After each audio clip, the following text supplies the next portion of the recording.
Canada में बसने का सपना देखने वाले भारतीयों के लिए बड़ी खुशखबरी है। जी हां, कनाडा सरकार ने विदेशी कामगारों को स्थायी घर देने के लिए प्रोग्राम शुरू किया है।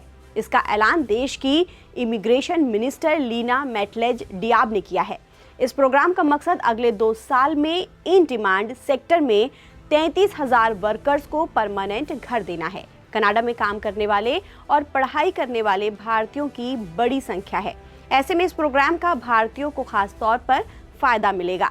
कनाडा की आवर्जन मंत्री लीना मैटलेज ने बताया कि ये कार्यक्रम बीते साल नवंबर में शुरू किया गया है और अप्रैल में इसके बारे में पूरी जानकारी शेयर कर दी जाएगी। सरकार का उद्देश्य देश में बिना दस्तावेज रहने वाले लोगों की संख्या को कम करना है और आवर्जन प्रणाली को स्टेबल करना है। साल 2025 और 26 में टेम्परेरी निवासियों के लाखों परमिट खत्म हो रहे हैं, जिससे कनाडा सरकार को बिना दस्तावेज वाले लोगों की संख्या बढ़ने की टेंशन सता रही थी।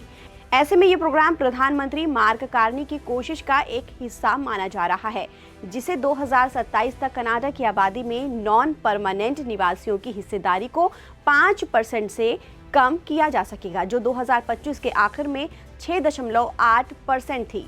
टेम्परेरी माइग्रेंट को परमानेंट रेजिडेंट में बदलना इस लक्ष्य को पाने का एक अहम तरीका माना जा रहा है। डियाब ने कहा कि अगर आप टेम्परेरी स्टेटस पर कनाडा में हैं, चाहे वो विजिटर हो, स्टूडेंट हो या फिर वर्कर वीज़ा हो, किसी वजह से आप टाइम लिमिट से ज़्यादा समय तक रहना चाहते हैं तो एक्सटेंशन के लिए अप्लाई करें। आप एक्सटेंशन के लिए अप्लाई नहीं करते हैं तो हम उम्मीद करते हैं कि आप कमिटमेंट का सम्मान करेंगे और यहाँ से चले जाएंगे। यानी कि जिन लोगों का वीज़ा नवीकरण नहीं हो पाएगा उन्हें कनाडा छोड़ना ही होगा। कनाडा सरकार का बिल C-12 इस समय काफ़ी चर्चाओं में है। ये इमिग्रेशन अधिकारियों को पब्लिक इंटरेस्ट में डॉक्यूमेंट और एप्लीकेशंस को कैंसिल करने या फिर सस्पेंड करने का अधिकार देगा।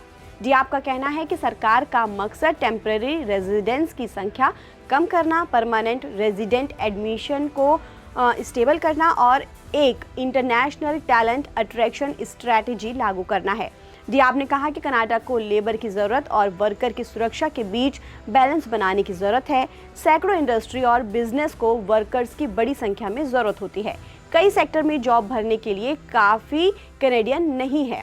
ऐसे में हमें एक संतुलन बनाने की ज़रूरत है और कुशल विदेशी कामगारों को लाने के लिए हम काम कर रहे हैं।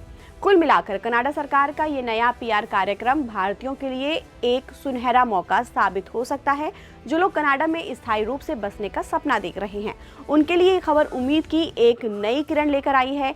आने वाले समय में इससे भारत और कनाडा के बीच लोगों के आने जाने और रिश्तों में भी और मजबूती देखने को मिल सकती है।